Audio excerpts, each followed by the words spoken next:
Welcome to Peace, Love, and Pollinators, the podcast that's anything but your typical gardening show. We're here to transform how you see your backyard, balcony, or local park by uncovering the powerful connections between you, your plants, and the planet. From pollinator-friendly gardening hacks to creating green spaces that fight climate change, we explore more than just what to plant. We dig into why it matters. You are listening to Peace, Love, and Pollinators. Welcome to Peace, Love, and Pollinators. I am Trevor Smith, and I am very excited about today's guest. We have been trying to get together on this for quite some time, and I would very much like to introduce to you Russ Cohen. Russ and I have known each other for over a decade, and he is a naturalist, wild food expert, and lifetime forager from Weston, Mass. He first got into edible plants back in high school and has been foraging and specializing in edible landscapes for over 50 years. He is the author of the book, which I suggest you check out, Wild Plants I Have Known and Eaten. Before all of this, Russ was a rivers advocate working for Mass Department of Fish and Game, where he worked for 3 decades protecting our rivers and watersheds. He is the recipient of multiple awards coming from the EPA, Mass Audubon, and the Native Plant Trust. And today he leads dozens of foraging walks and talks across New England, sharing his deep knowledge and passion for edible native plants and mushrooms. Russ, welcome. It is so great to have you here. Thank you, Trevor. I'm happy to be here. No, this is absolutely great. So the first question I ask all of our guests is really, what got you into nature? What made you want to take on nature, working with nature, landscape, green industry as your profession? Where did that connection happen? Was it back in high school or? All right. So I grew up at the end of a dead-end street, and my neighbors were the woods and the trees.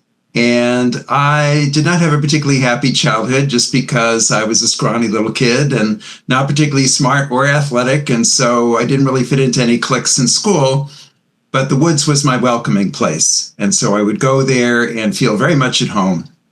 And I developed a really strong bond to nature without it being manifested in any particular way. I did a little bit of foraging with my folks. We'd gather wild grapes and crab apples and shagbark hickory nuts and things like that, and we'd eat them or make stuff from them. But it was when I took a mini course as a sophomore year biology student that the high school offered called Edible Botany that got me really fired up in this topic. And that was in 1972 when I took that class. And by 1974, I was teaching that class I'd taken as a sophomore. Wow. That's how fast I learned this stuff.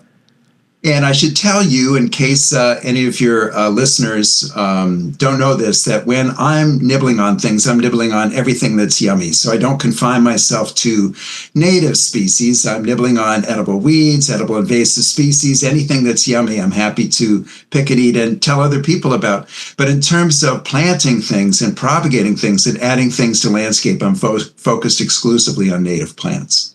Okay, and yes, and you and I sit on plenty of native boards together, so that's where we mostly interact, and we go to our ecological conferences. Now, I just have to ask, have you ever eaten something that maybe you shouldn't have eaten? Well, I thought I did once. I was up doing a program in Vermont, and I nibbled on a plant that was caraway.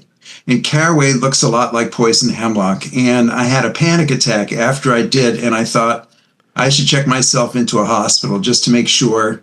And I did, and they gave me activated charcoal just in case I had eaten something bad, and they held me over for a while, and nothing happened because I, in fact, eaten caraway. I had not made a mistake. I'm so glad that it was a false alarm, but I feel like that general fear of what if I screw up, what if I misidentify, is what keeps people from fully actually enjoying the edible landscape that we live in daily. And so I think that kind of hems people up. So do you have any suggestions for people maybe getting over those fears? Yes. Well, so as you may know, wild caraway, it's a member of the carrot family. And that's the family that when there are poisonings from plants that are serious, that are potentially fatal, it's usually plants in that family. So the among the two most poisonous plants we have in our landscapes are poison hemlock and water hemlock. And so even after 50 years of foraging, I still tread very carefully with plants in that botanical family. Having said that, there's some delicious members of that family that grow wild, including some native species like this one called sweet cicely or anise root, Osma rhiza longistylis, that I'm propagating in my nursery and planting out on my sites. And it tastes like licorice. The root tastes like eating a piece of licorice candy. It's sweet and very, very licoricey. Really fun. So that is enough of a difference between that and the poisonous lookalikes that I don't worry about that species. I'm certainly one that I've gone on a number of foraging walks and will taste anything as long as the guide is just like, this is what we're going to try. That's great. When I'm out on my own, I really stick to things that I absolutely know. So let me ask you another question. Beyond providing food, what are the most ecological roles of native edible landscapes? I mean, yes, they could provide, with the food provisions, but what other benefit do they give us? Many of our native plants are edible by people too. I think provides an additional powerful incentive for people to plant them that might be insufficiently adduced to do so just in the pure ecological rationale. So pardon me while I dwell on stereotypes for a second. So in my mind, I imagine a couple living in the suburbs on a lot with some space to do some landscaping, and the wife has heard Doug Tallamy talk, or she's read Doug Tallamy's book, and so she says to the husband, "We've got to plant native plants. It's really important." And the husband says, "I like the yard the way it is. I don't want to change anything." And that's when she can bring him to one of my talks and hear about all the edible native plants, and it's covering the what's in it for me angle. Because, a yard doesn't have to be one or the other. It doesn't have to be a chemically addicted lawn with a few topiary shrubs and mosquito gel fogging everything at one end of the spectrum. The other end of the spectrum where somebody says, "No, my yard is a native sacrifice zone. I leave it all to them. I would never go out and pick and eat anything because the wildlife need all this stuff." And that's too extreme in the other end. Because indigenous people can't relate to that because they're consider themselves, they're just one, equal members of a landscape with the other plants and animals and beings that are out there, but they deserve to share with everyone. And so that's what it's about, to plant these native plants where we can nibble on them, wildlife can nibble on them, and so you're diversifying your landscape and nibbling on it too. I think that's great, and we have to. One of the things that I tell people in many of my talks is that we have to remember that we're animals too. We are just another animal sharing this planet. Like, what is the thought processes for you when you're designing a landscape? How do you choose the plants for that landscape? So I give a lot of talks on edible native plants. I just did one a couple days ago for the Association to Preserve Cape Cod and their new barn in Dennis. And in that audience was mostly homeowners that are curious to know, how can I do this in my own yard? And I almost never do consultations where I'm going to that yard and making suggestions for that yard, but I help people with advice on what plants they ought to consider and how to figure out what's appropriate for their yard. What I can tell them is what's native and edible. And I have a list that's online, a compilation I put together of over 190 species of plants that are native to Northeast that are edible by people. Okay. And that's available online. Anybody can get it. I'll send you the link and make sure that you have it so you can share that any way you'd like. And so that's one place to go. But a very simple question for a homeowner is, what's going to work in my yard? And then I direct them to the Native Plant Trust Plant Finder tool, which has all these boxes that you can check for whatever attributes apply to you. So you've got a dry site, a wet site, a sunny site, a shady site. You want tall plants, you want short plants, you want flowering plants. Or one of the boxes they offer that you can check is you can check the edible box. Mm-hmm. And so I checked the edible box to see what would pop up in their algorithm, and 80 different species showed up that are considered edible in their database. As I said, there's over 190, but 80 is a good representative sample of those. Yeah, it certainly is. And then you can, see, okay, I've got, a shady site, a damp site, and I want an edible native plant. What might work there? And so the algorithm will tell you plants like spicebush, for example, that it's one of the exceptions to the rule that the more sun a plant gets, the heavier it bears fruit-wise or nut-wise. It's like tomatoes in your garden in general, the more sun, the better. Yeah. But spice bush has no trouble producing copious amounts of fruit in very dense shade. And so another great reason to consider spice bush is that another big complaint I'm sure you hear all the time is, I can't plant anything because the deer eat it all. Yes. So, but that's one of the species that deer tend not to like because it's very strongly flavored. And so I've gone into landscapes in eastern Massachusetts where spice bush is the predominant understory species because the deer have eaten everything else. But the spice bush is doing fine. It's absolutely one of my favorites for sure. And the fact that it's an edible, at least in the circles that I mostly work in, is little known. I plant it for the pollinator value. Right. Moreover. Right. So it's actually one of our native species the American colonists turned to make tea from during the Revolutionary War era. They would just steep the twigs in hot water, and you can do that any time of year. And the other main part that I'm eating, though, are the berries. And spice bush berries are a savory spice. So it's like a cross between black pepper and Szechuan peppercorns. And so what I will do after I pick them off the plant is dry them just by spreading them out on a cookie sheet and ignoring them for several weeks. And they'll lose that bright red color that they have, and they turn a reddish brown, wrinkly appearance. Yep. And once they're dry, you can store them in a little jar in your pantry, and they'll keep for years without going rancid.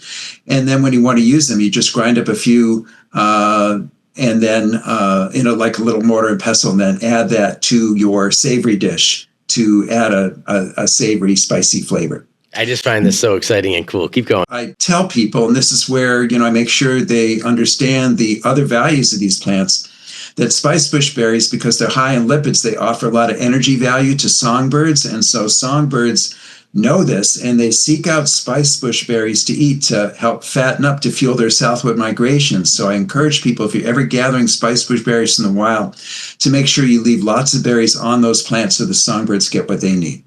Is there a way that you can design an edible landscape on your property that is not so outside the norm that maybe your neighbors won't be leaving notes on your car or anything else? Can you make a native edible landscape beautiful, I guess is what I want to ask. Oh, sure. I mean, a lot of people are planting native edible plants just to look at them and have no clue they're actually edible. For example, in my show, the show I just gave in Dennis a couple of days ago, I organized plants chronologically by foraging opportunity, because that's how I think. I'm a forager, so somebody else might say, here's all the dry habitat plants, here's all the wet habitat plants, and group them that way.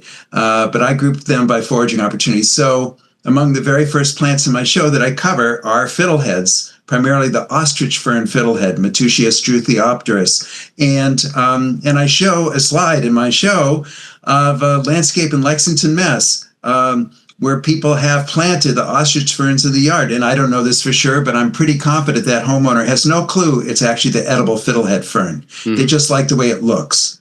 And so, so there are many plants that are already being deployed in landscapes because of their visual appeal that people have no clue that they're edible by people. One of the biggest examples of that is plants in the Amelanchier genus. So this would be common names include Juneberry, Shadbush, Serviceberry, Saskatoon, and these are frequently deployed in parks and other landscaped areas because they bloom early. Mm-hmm. And in fact, they're an excellent native replacement for one of Doug Tallamy's most hated species, which is the Bradford Callery pear. Yes. And Juneberries, the Amelanchier species, bloom at that time. They bloom a good week and a half to 2 weeks before the apples and crab apples and stuff. So that's why they're frequently deployed in landscaping for their visual appeal. And I think one of the reasons why the parks are comfortable with that is the fruits that the plants are produced. Birds love the fruits. And so a lot of the fruits don't stick around very long because the birds descend on the Juneberry bushes and eat the fruits. Mm-hmm. But I often see places where these plants are planted in public areas where there's sufficient number of fruits that the birds get all they need and the people can pick and enjoy them too, because a typical Juneberry plant is 12 feet tall, and so the birds can fly up into the upper branches and eat those fruits, and then the people can pick from the lower branches and eat those fruits, and then often there's plenty to go around. It is certainly one of the go-to natives for many architects, many designers, especially when they're kind of just starting out in their native design. But I've started seeing serviceberry just popping up in landscapes everywhere, from commercial properties, residential properties. I had a client years ago. We did a Amelanchier and high bush blueberry hedge, and she would make me Juneberry pie just as a thank you, because it was so prolific. If you ever want birds, is definitely one of the ones that I suggest. If you are not a forager or not into the edible foods, but you want more birds in your property, I mean, you get that early flower, you get the birds in the summer, you get all those berries, you get great fall color. You really can't go wrong with that plant. So that, I mean, if you're looking, I guess, for a starter plant, that's a good one. The ostrich fern that you mentioned before is one that I plant all the time for aesthetic.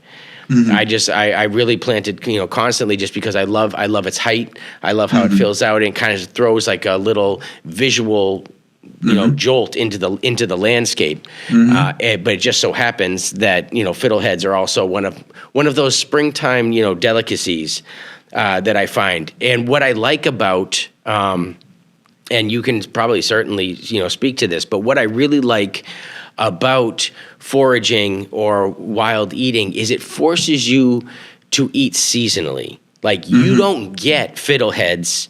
You can't get them now necessarily. You can see them as like specialty stores in the spring, but you don't get them now. That's not something you see out of season, where we can get strawberries in January.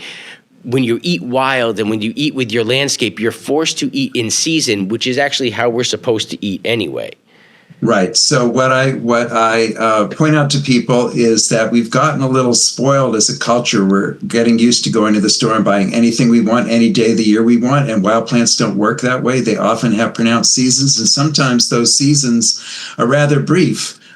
You'll get an opportunity to harvest something for about 10-day or 2-week window. And if you miss that time, you have to wait for that time to come around in the calendar again. And I realize that can be frustrating for some people, but for me, it's like, whoops, I missed that one. What's next in the calendar? In my book, I've got a list of when, at least 50 different edible wild plants, their ripening times. What weeks in the calendar they're ripe. And so anybody that has that book can just turn to it and say, okay, it's second week October, what's ripe now? And then go look in and see where the blackened squares are on the calendar and know what species they ought to be looking for. And I could just hold up in my hand, because I just happen to have some on my desk, what I'm foraging for right now. So there's this thing right here. That is a black walnut. And these are piled up in people's yards and along the roadsides right now. Yes. Looks like an old green tennis ball. And so as I'm traveling around and I see these in somebody's yard, I'll go knock on their door and I'll say, hey, I see you've got some black walnuts. Do you mind if I harvested some? And the typical response I get is, wait a minute, let me get my wheelbarrow and fill it up, because, they're kind of messy, they're kind of smelly. And if people, actually want them like I do, they're thrilled to have somebody just take them and make some good use of them. And then the other one I like even more, that looks like this on the tree. Let me hold it up in a way that you can see it. Come up a little higher. Okay, there we go.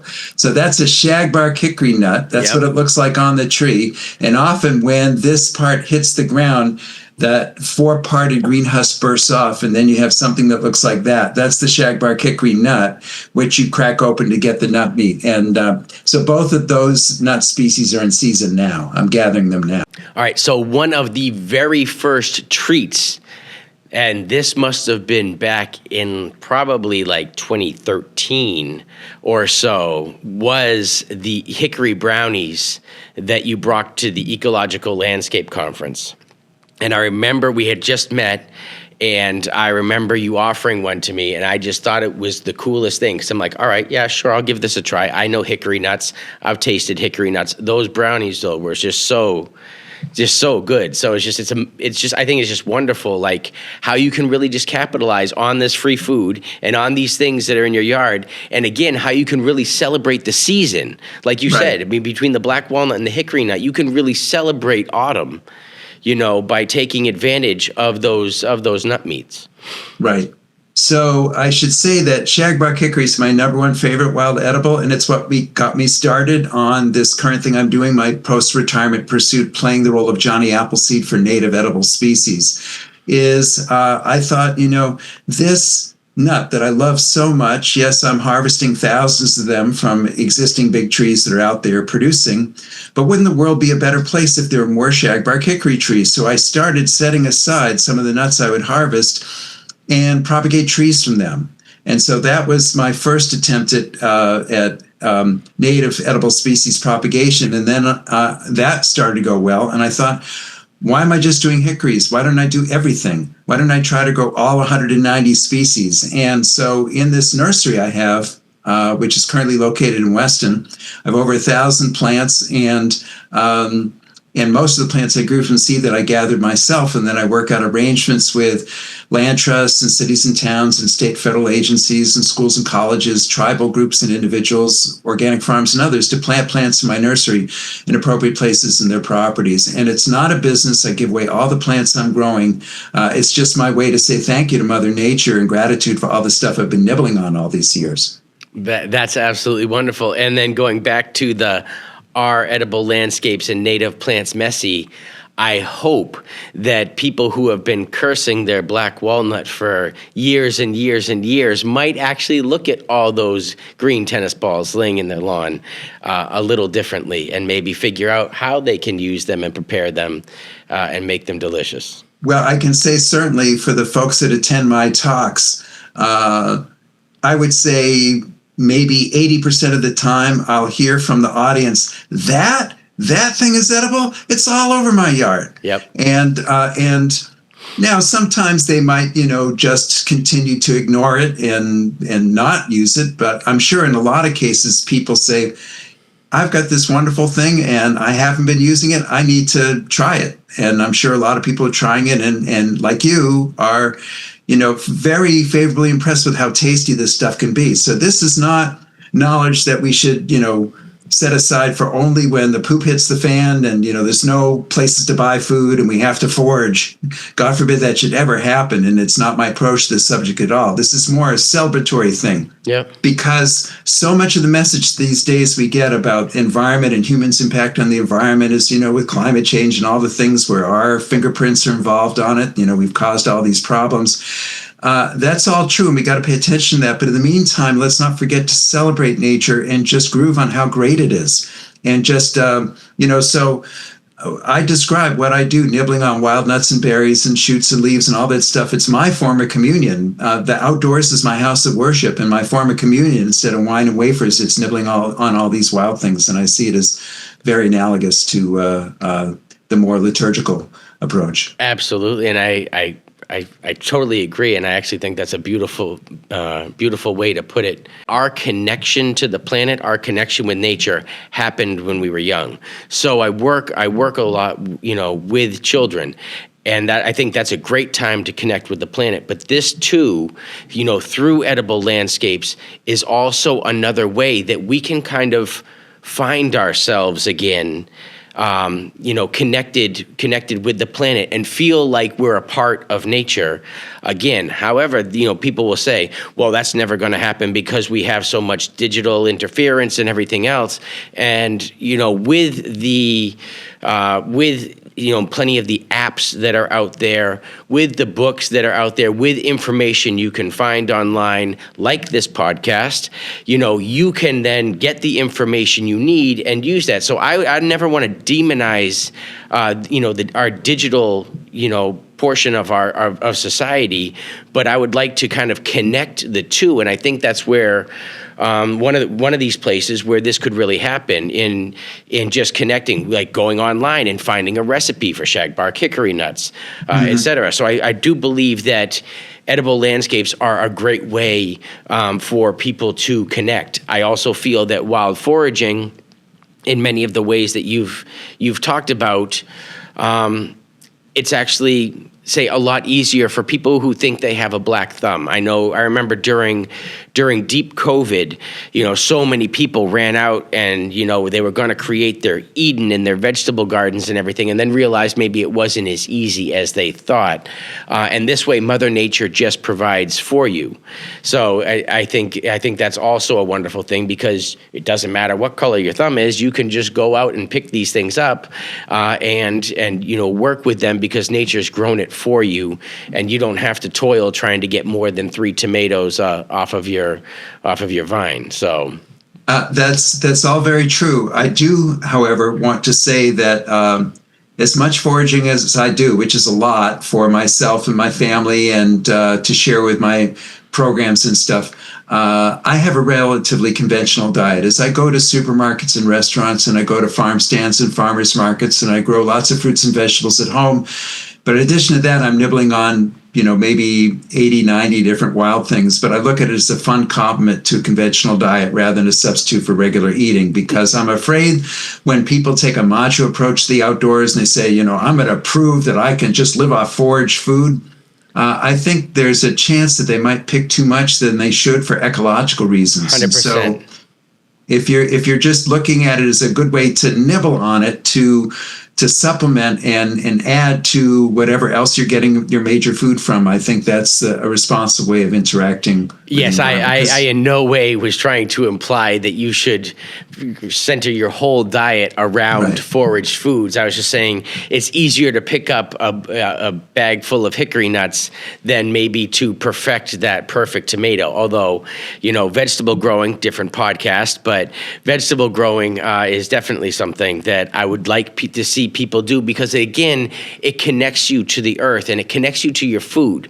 because just like we've become disconnected from the planet, I feel like we've somewhat become disconnected from food. But going back to just relationships, which we were talking about, I do want to ask, what do you find are, say, the relationships between soil, insects, fungi, and people that most designers of either edible landscapes or just what you've seen out in the design community overlook when they're trying to merge? What are the plant, soil, etc. relationships that people are overlooking when they're trying to create either an edible landscape, a food forest, whatever that might be? Right. So as I said, I'm not usually offering advice to individual homeowners about what works on their yards, but I give them, I point them to good sources of information that can help them. Even if they do end up hiring a designer to do something for them, I think it's good for them to do their homework first so they know what's available, because a designer often will come with a limited palette of what they're familiar with, and they might not even consider something that you read about that intrigues you that you'd like to try. Let's take, for example, hackberry. Hackberry is a species that I see growing in very challenging areas in the city, in places where there's exposure to salt water, like in the Boston Harbor Island. So, the town of Arlington, where I live, offers it as a street tree because they know it's got some tolerance for salinity that you're going to see just on roads where there's road salt and stuff like that. And it has an edible fruit on it. The outside part, it's very thin fleshed, but it's very sweet. It tastes like a date. And then the inner part is this seed that's also very starchy and edible. And between the two is a shell. And it's not an M&M candy shell. It's a hard shell. But it's not thick at all. You can bite right through it. And what indigenous people did, and I'm sure some still do, is they pound it up and just eat it all. And the shell fragments are so small as to be unnoticeable. And so that's a species that I'm not aware of that, folks that are advising homeowners on landscaping are making suggestions about hackberry. But, I will gather hackberry fruits, and this is the time of year to look for them in the fall, and propagate plants from them, and then add it to the list of things that I'm planting when somebody comes forward and says, Russ, we'd love some of your plants for my project. But I should tell you that most of the planting that I'm doing, it's within an existing matrix and context of existing plants that are out there. And that's where I get my clues for what I've got that might work in that site. You are just supplying the missing puzzle pieces to help complete the picture. Can you just kind of give an example of just Sure. whatever, of something that you would like? You walk to a site and you see what, and then you feel the need to add what else? Right. So, all right. A simple example is if you're walking underneath some white pine trees or hemlock trees, you'll often see partridge berry or wintergreen ground cover growing in those places. And if I see one and I don't see the other, I'm confident that I could plant the other one and it will do well because they like the same habitat situation. Same thing with pokeweed and raspberry. And pokeweed isn't very highly thought of. We consider it kind of a waste plant because we associate it with, vacant lots and areas where construction occurs because pokeweed thrives on disturbance. But it's actually a handsome plant. And one of the names for it used to be called pigeonberry because the now extinct passenger pigeon were very fond of those berries, and I'm sure lots of birds eat those berries. Mm-hmm. And they're very attractive plants if you can get past the fact that they will just show up where disturbance is. So we associate them with unkempt areas, but it's a native species, Phytolacca americana. Anytime you hear Americana, the species name, it's native. Yep. So if I see pokeweed in a landscape and I don't see black raspberry growing there, I'm confident I can plant the black raspberry because it likes the same habitat conditions as the pokeweed. I frequently see the two together. Excellent. Do you just want to throw out one more? Because that kind of stuff is fascinating. Because pokeweed, I try to convince people all the time to just take a moment and look at it. It may not be growing exactly where you want it, but it's actually a beautiful plant, and the birds do love it. I often encourage it. It's not something that I plant, but I often encourage it a lot when people are saying, I'd like a bird garden. And I'm just like, okay, well, then we're going to leave your pokeweed here. Because it is great, as far as feeding the birds. So can you just give us maybe one other example of something you might see on a property that would allow you to fill in with a different puzzle piece? All right, so let's go back to black walnuts. So black walnuts have this reputation as killing everything around them because there may be some limited amount of something called allelopathy. It's a chemical called juglone that is released to some extent by the tree's roots, and it may be present in other parts of the plant too.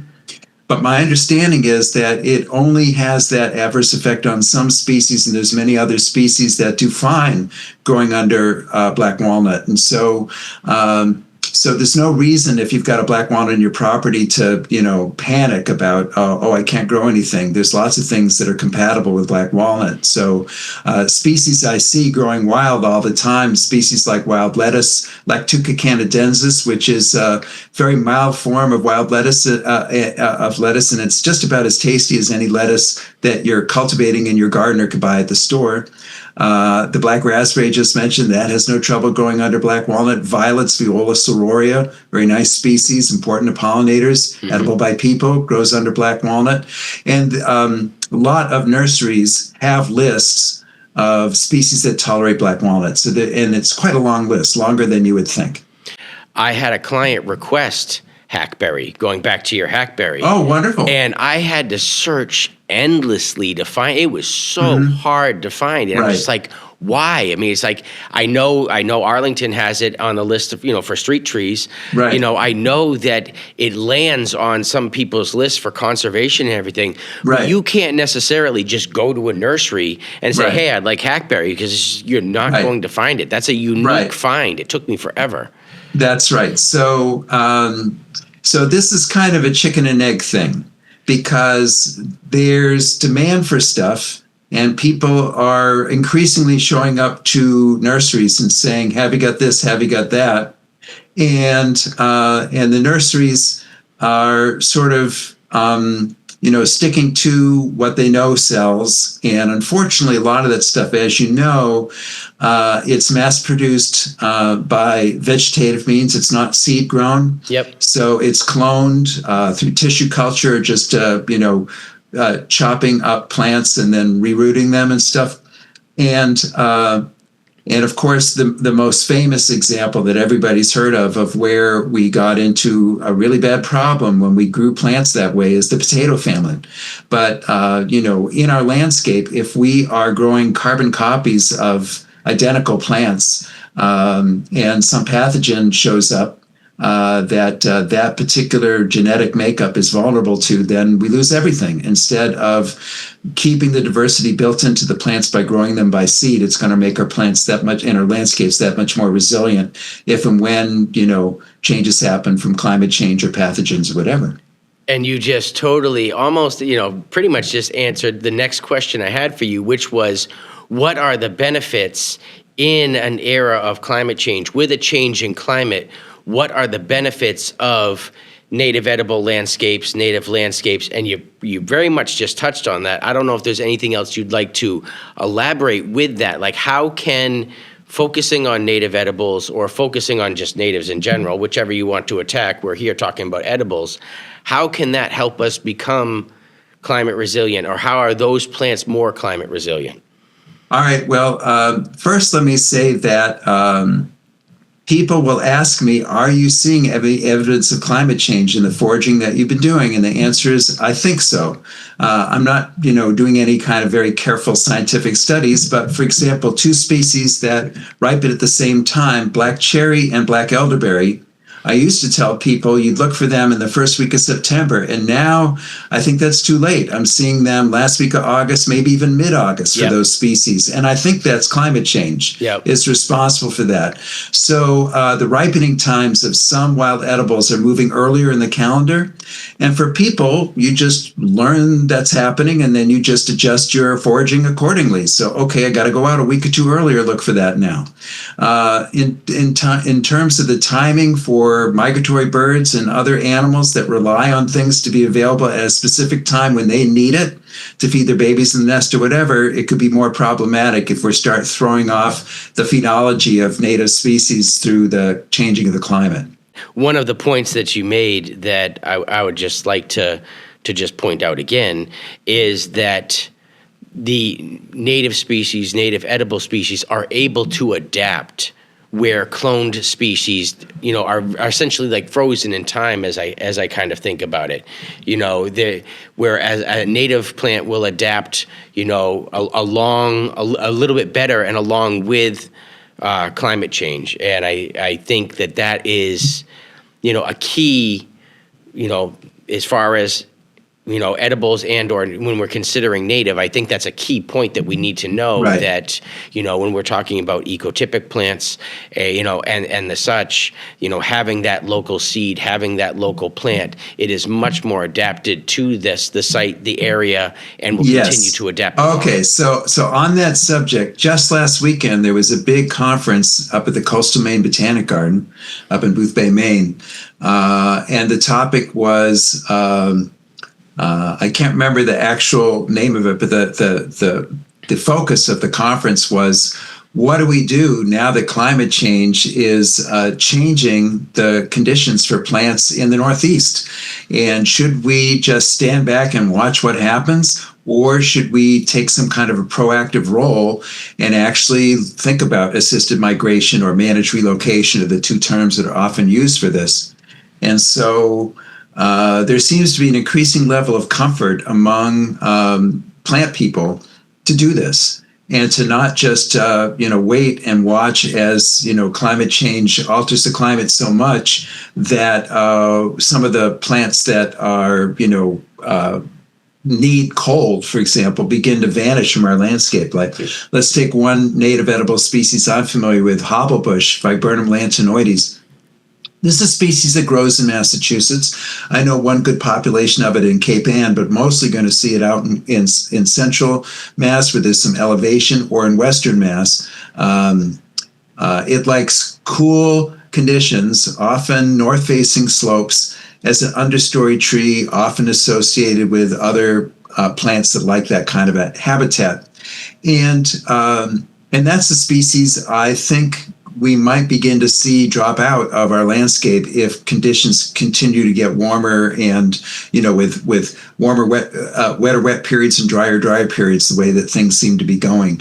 And so I know that the University of Connecticut is looking at the hobblebush that's growing in Connecticut, thinking maybe we should be looking at those plants that are tolerating a little warmer conditions, and maybe those are the ones we ought to be planting in Massachusetts instead of like getting stock from further north, where the plants may have trouble adapting to the warming conditions. So this is stuff people are actively thinking about right now. And I think that's excellent. I just hope that we can act on it, in time. But I'm glad to know that so many people are thinking proactively about. I just have a couple more questions for you. One of them is just with what you know now, in 20 years or so, what do our cities and neighborhoods designed through edible plants or through that lens, what do they look like? What do they sound like? What do they feel like? Do you envision especially our urban areas, becoming more native edible or? Right. Well, the opportunity's there. There's a wonderful book written by botanist Peter Del Tredici, who lives in Watertown, who used to work at the Arnold Arboretum, professor at Harvard. And he wrote a book, Field Guide to Wild Urban Plants of the Northeast.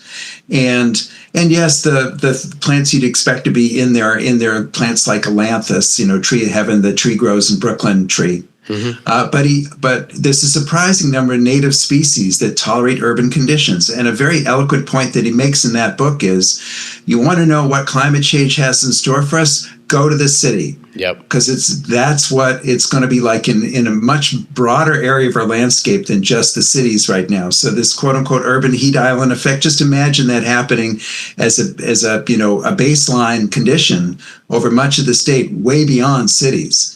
And so if he's right, and it looks like he is, that we are trending that way, and you want to be prepared for that, you want to have a landscape where you've got the plants that are highly tolerant of the conditions that occur in cities right now. So let's take, for example, sumac. Sumac, we've got the staghorn sumac, the wing sumac, and the smooth sumac, and to some extent fragrant sumac are four species that can tolerate urban conditions, especially staghorn. Mm-hmm. And they're wonderfully edible. They're underappreciated fall foliage plant. And so that's one that, you do, it's a clonal species, so it will spread. And so, if you've got a really confined space, it may not be the best choice, but I've seen it used in a lot of places where it's growing on the edge of a mowed area, and the mowing will keep it under control. So then it will pretty much stay put. The only issue with sumac, and this is true with a lot of other species that are dioecious, where there's male and female plants, when you go to the nursery and get a plant, they often do not know what sex it is. Yep. And so if you want sumac with fruits, you want a female sumac. Now that isn't to say that male sumacs still have a lot of ecological value, because when their pollen is out, those male flowers are being worked very heavily by insects. They're not inert objects. They're definitely contributing to the food web. But I would know if I want a sumac plant, I would want a female one, because I'm making delicious lemonade-like beverage from the berries. Yep. So there's that aspect. But yes, so I encourage, getting Peter's book out of the library, even purchasing one if that works for you, and just noticing the urban species that tolerate the urban conditions very well, that are native. What is a good starter plant or a couple plants that somebody that find success with and that are delicious? And what are some resources where a beginner who is just like, I really love the idea of edible landscapes? So there's so many different directions you can go in. My niche that I occupy is the edible native niche, but if you can imagine the Venn diagram chart, my circle overlaps lots of other circles, like the permaculture circle. Permaculture folks are not confining themselves to native species. They're planting pears and apples and peaches and all that stuff is great. And I totally support any edible landscaping of any kind. So, if that's the direction you want to go in, that's terrific. the extent to which you're able to self-supply your own stone fruit like that, and you don't have to have it shipped in from California, that's a positive ecological step right there, even if you're not growing native. So, and, for other people, they've got a different landscape setup. What's going to work for them is a nice patch of blueberries or raspberries or some other berries that, can form a nice thicket. And, if it's thorny, maybe that'll deter the animals of the people that they, don't want marauding in their yard. Like, I know a spot in west suburban Boston where I've seen some wonderful Canada lilies, a species that's total deer candy that is very hard to see in the landscape, but there it is. And the reason why it's persisting in this one spot is because it's in such a dense thicket of thorny plants that the deer don't want to go in there. Can you point us to just maybe a couple beginner person resources? Yes. So there is a book, I'm not going to remember the exact title of it, but the author is Jared Rosenbaum. He is a native plant propagator from New Jersey. That's where Wild Ridge Plants is the name of his nursery in northwestern New Jersey.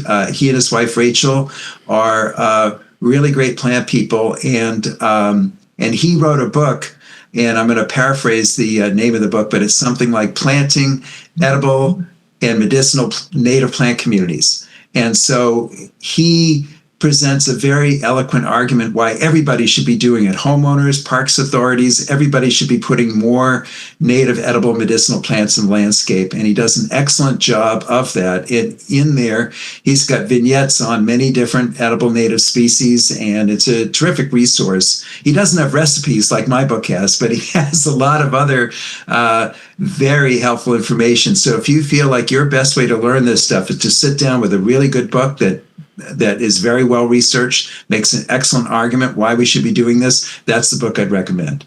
Okay.